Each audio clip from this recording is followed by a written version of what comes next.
अच्छे अच्छे कार्य कैसे करेंगे। अच्छा, पुत्र, पुत्र किसे कहते हैं आप लोग जानते हैं? किसे कहते हैं पुत्र?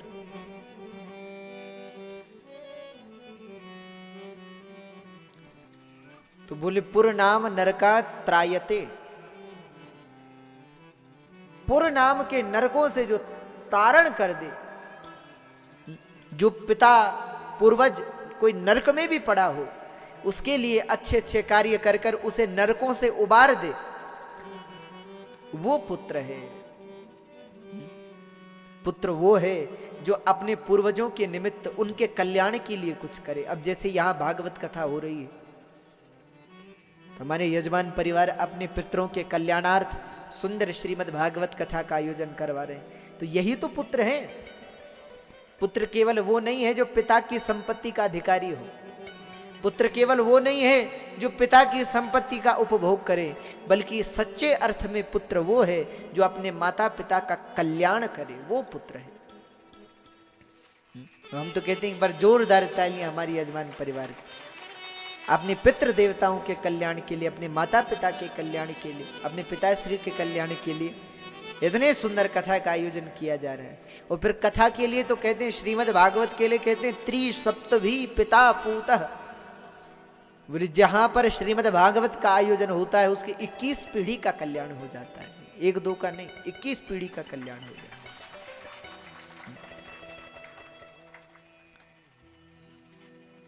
पर लेकिन आज क्या हो गया है, आज केवल इतना सा लेना देना है कि हमारे पिता की जो संपत्ति है वो हम ले लें, वह हम पुत्र हो गए।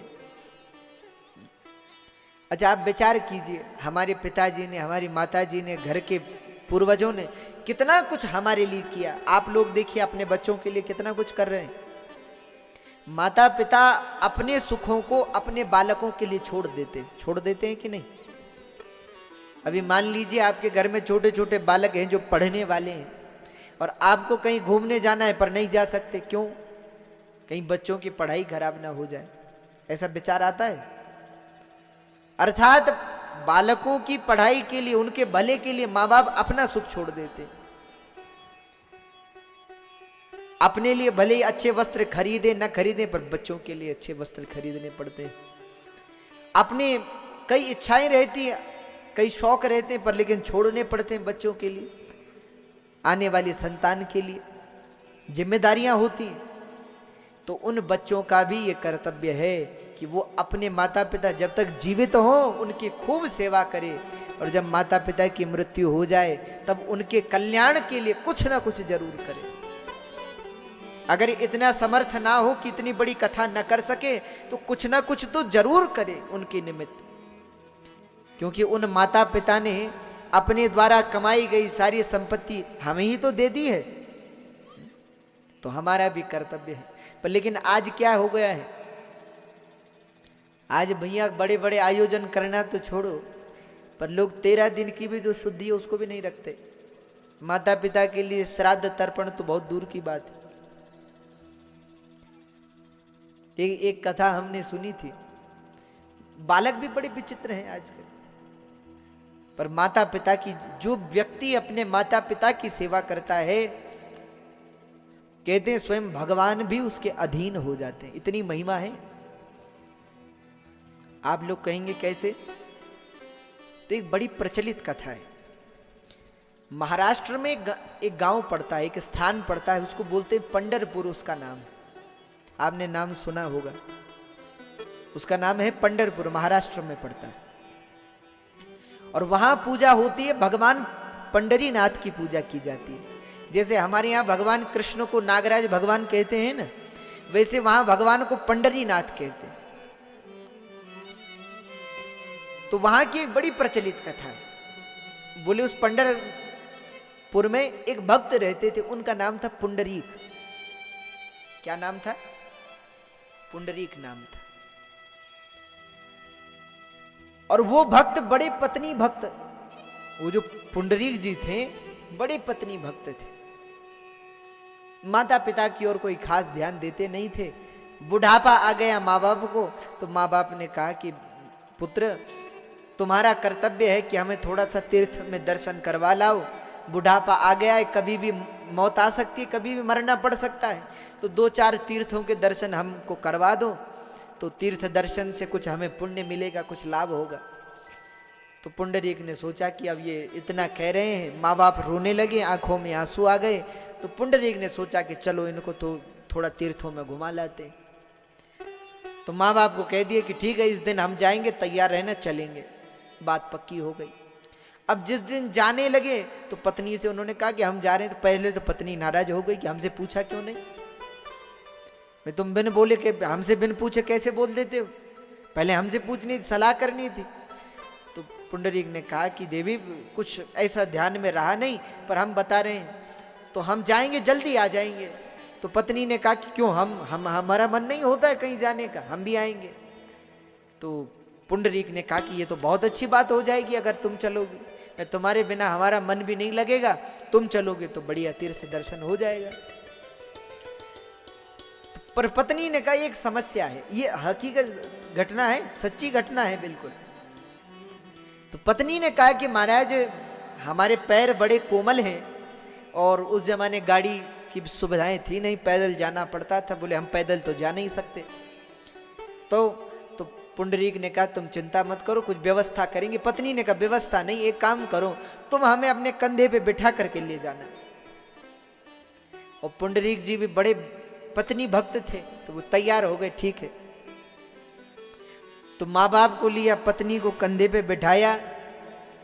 अच्छा, माँ बाप बेचारे बूढ़े, अब पत्नी को पकड़ा हुआ है कि कहीं गिरे ना, कंधे पे बैठी है। अब माँ बाप बेचारे बूढ़े चले नहीं, तो क्या किया, बोले उनके गले में एक एक रस्सी डाल दी। रस्सी बनाते हैं ना, जैसे पशुओं के गले में डालते हैं, वैसी रस्सी उन माँ बाप के गले में डाल दी, और वो रस्सी एक अपने दोनों हाथों पे बांध दी ऐसे, और माँ बाप को खींच करके, जैसे पशु को ले जाते वैसे खींच करके तीर्थों में जाने लगी। बेचारे बूढ़े माँ बाप अब वो खींचे चले, उसके साथ गले में रस्सी है। कहते हैं घूमते घूमते प्रयाग पहुंचे। प्रयागराज आपने सुना होगा, अब पहले तो उसका नाम इलाहाबाद था, प्रयागराज हो गया। तो प्रयाग में पहुंचे, प्रयाग में दर्शन किया, गंगा जी में स्नान किया, त्रिवेणी में स्नान किया, और स्नान के बाद वहां उनके तीर्थ पुरोहित थे, जैसे हमारे यहाँ होते हैं ना गंगोत्री में, यमुनोत्री में थे, वैसे उनके वहां तीर्थ पुरोहित थे। तो रात्रि में उनके यहाँ रुकने के लिए चले गए, तीर्थ पुरोहित के यहाँ। अब रुकने के लिए गए, माँ बाप जब सो गए, पत्नी सो गई, उन पुंडरीक जी को कुछ नींद नहीं आ रही थी, तो बाहर घूमने के लिए आ गए। बाहर घूमने को आए तो पुंडरीक जी ने क्या देखा, बोले उनके जो पुरोहित जी हैं, उनके घर के चौक में कई स्त्रियां, जिनके सुंदर सुंदर आभूषण पहने हुए, सुंदर वस्त्र पहने हुए, एक पुरुष जिसका सुंदर मुकुट है, गले में माला है, सुंदर राजसी वस्त्र है। तो पुंडरीक जी ने उनसे पूछा कि आप कौन हैं? तो उन्होंने बताया कि उन स्त्रियों से पूछा, तो उन्होंने कहा हम गंगा हैं, किसी ने कहा हम यमुना हैं, किसी ने हम नर्मदा हैं, हम सब नदियां हैं। और उस पुरुष से पूछा आप कौन है? तो बोले हम तीर्थराज प्रयाग हैं, तीर्थराज प्रयाग। अरे महाराज आप यहां स्वयं प्रयागराज? तो उन्होंने कहा कि आप यहाँ कैसे? तो उन्होंने कहा कि क्या बताएं, आपके जो ये पुरोहित जी हैं ना, ये अपने माँ बाप की बहुत सेवा करते हैं, और जो व्यक्ति अपने माँ बाप की सेवा करता है, गंगा यमुना तक उसकी सेवा करने के लिए आते, इसलिए हम रात्रि में इसकी सेवा करने के लिए आते। लोग हमें स्नान करते हैं, गंगा जी में स्नान करते हैं, यमुना जी में स्नान करते हैं, और अपने पाप को हमें छोड़ देते हैं। तो उस पाप को मिटाने के लिए हम इसके घर पे आते हैं और आपके पुरोहित जी की कुछ सेवा करते हैं, तब हमारे पाप मिटते हैं। उस दिन पुंडरीक जी की आंखें खुल गई, वापस आए, सुबह हुई, माँ बाप से क्षमा मांगी, खूब रोए कि जिन माँ बाप की सेवा से बड़े बड़े देवता सेवक बन जाते हैं, हमने उन माँ बाप के गले में रस्सी डाल करके और ऐसे पशु की तरह खींच करके लाए। पत्नी को भी डांटा कि आज से हमारे माँ बाप की सेवा करनी, तो वापस चले। तो अपने माँ बाप को एक कांधे पर, अपने पिताजी को एक पर माता जी को बिठाया, और कांधे पर बिठा करके अपने माँ बाप को घर तक लेकर आए, और फिर खूब सेवा की, खूब सेवा की। कहते सेवा करते करते जब बहुत समय बीत गया, तो एक दिन भगवान ने कहा लक्ष्मी जी से, भगवान ने कहा कि लक्ष्मी जी तुम बैठो, हम आ रहे हैं। तो लक्ष्मी जी ने पूछा कि प्रभु आप कहाँ जा रहे हैं? ये कोई सतयुग की बात नहीं है, त्रेता की बात नहीं, द्वापर की बात, इसी कलयुग की बात है। तो भगवान ने कहा कि हम, लक्ष्मी जी ने पूछा कि आप जा कहाँ रहे हैं? तो भगवान बोले हम, हमारे भक्त हैं वहां जा रहे हैं। लक्ष्मी जी ने कहा तो हम भी आएंगे। भगवान बोले नहीं नहीं तुम मत आओ, हम जा रहे हैं। लक्ष्मी जी ने कहा प्रभु आप जा रहे हैं, ऐसा कौन सा भक्त है जिसके घर पर आपको जाना पड़ रहा है? तो भगवान ने कहा उसका नाम है पुंडरीक। तो वो क्या तपस्या करता है जो आप वैकुंठ छोड़ करके उसके पास जा रहे हैं? तो भगवान बोले वो अपने माँ बाप की सेवा करता है, अपने माता पिता की खूब सेवा करता है, इसलिए उसके दर्शन करने तो हम भी जा रहे हैं। तो लक्ष्मी जी ने कहा कि प्रभु तो आप अकेले क्यों, ऐसा भक्त है तब तो हम भी आएंगे दर्शन करने के लिए।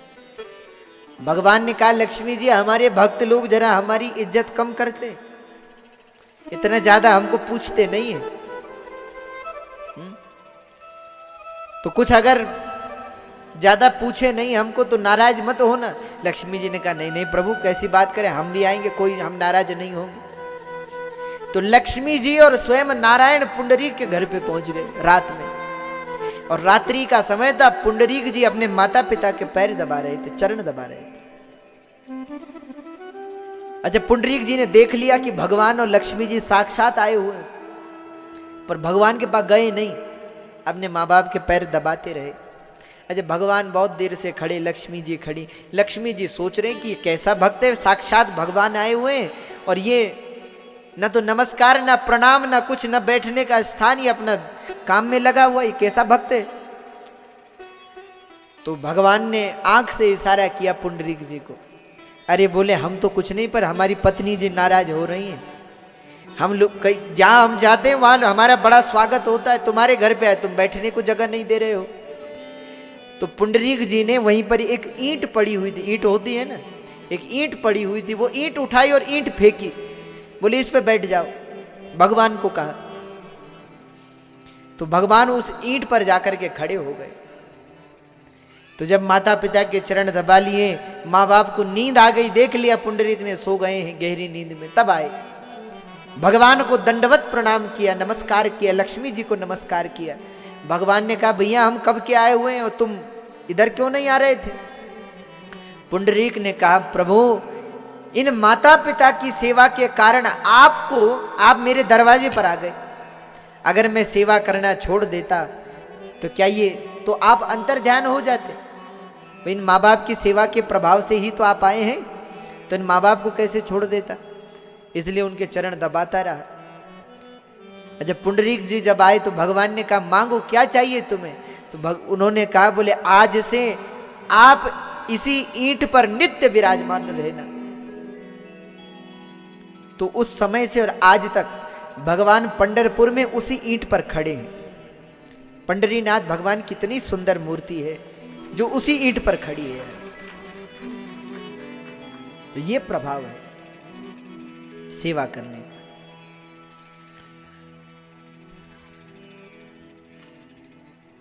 तो आत्मदेव जी सोच रहे हैं ऐसा पुत्र हो जो हमारी सेवा करे, बुढ़ापे में हमें देखे। तो पुत्र का कर्तव्य क्या है? अपने माँ बाप की जब तक जीवित हो तब तक सेवा करे, और जब मर जाए तो उनके निमित्त कुछ अच्छा कार्य जरूर करे, तब जाकर के सच्चे अर्थ